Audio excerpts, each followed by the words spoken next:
Okay, let's look at the following scientific notation problem. So here we have a parentheses with 10 raised to the 40th power and then raised to the second power minus 5 multiplied 10 raised to the 80th power.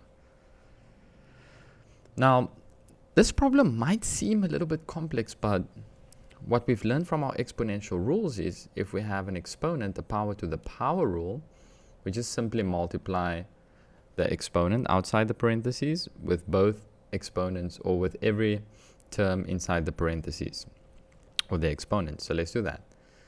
So we have 3 raised to the second power multiply 10 raised to the 40th power multiply 2 minus 5 multiply 10 to the 80th power.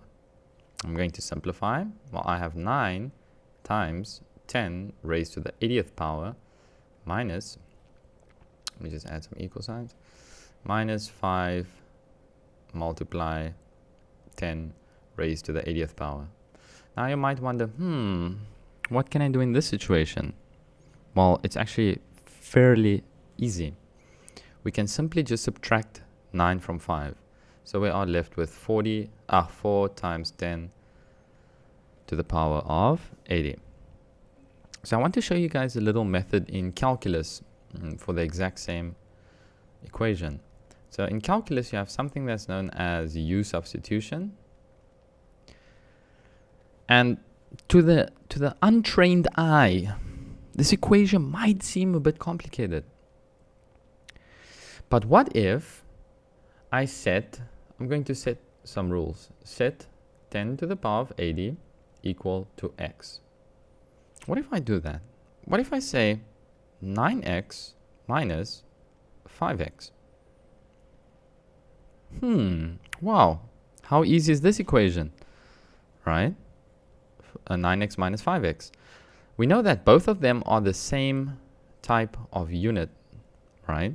Both of them contains an x, and both of them have a number as an integer or as a coefficient. So my answer would be 4x. Now I can then, because I know x is equal to 10 to the power of 80, I can replace the x with 10 to the power of 80. Now this is just an easier way to understand these type of equations, right? Because if we look at this equation, it seems quite daunting. It seems so complicated, right? But if you take this back to its original core, basic algebra, we simply have 9x minus 5x. But instead of x, we have 10 to the power of 80.